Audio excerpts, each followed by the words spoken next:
Just a pale black negative Jason Mantzoukas. Dutch brothers, 5 North Roses and tulips. Get grandest illusions. Yo, went to bend over again. I found the sound of silence and audience movement.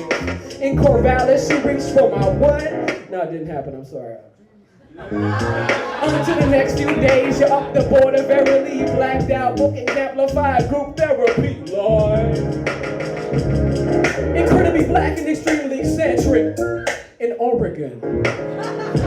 I'm Rhys Langston, and I'm a multidisciplinary artist and musician. Musically, I'm a vocalist, rapper, producer, increasingly play several instruments.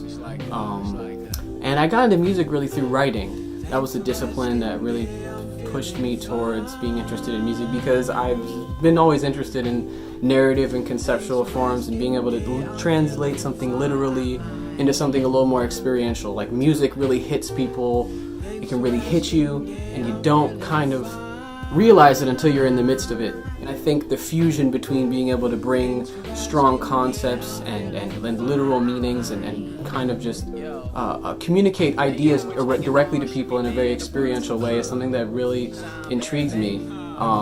Whether that's recorded or specifically when it's performed, I really, I mean, performance for me, it just is what music is meant to be. Oh shit, yeah. I can rap forever. Will you hear me? It goes down. It don't have me. They have me, that it don't know. Don't have me, don't. Don't have any time. Don't have any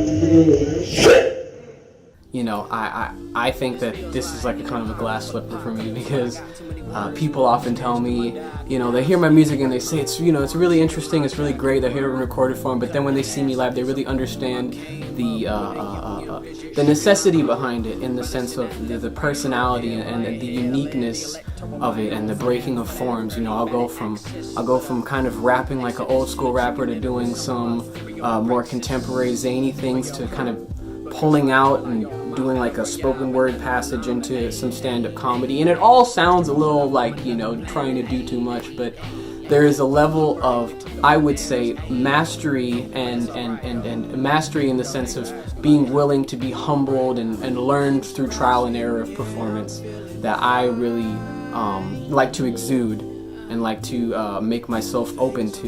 You know, I became a better musician through performing. I mean, through just being willing to, at an elementary level, embarrass yourself, but also be willing to fall into something amazing just through reading an audience, having an audience read you, or just really being in a temporal mind state for that day and just having things line up that way.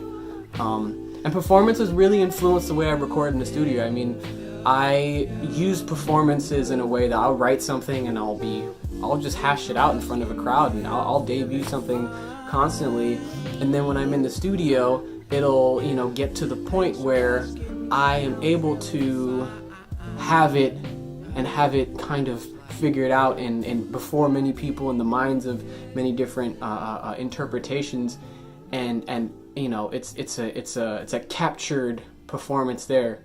But I like to, you know, ensure that it kind of speaks to a wide variety of interpretations. As I say, I'm LA's best kept secrets, best kept secrets, best kept secrets, best kept secrets, best kept secrets. The egotism comes with the rapping profession. I'm sorry. You know what I'm saying? Like, but as soon as I get off the stage, I'm not even gonna talk about nothing.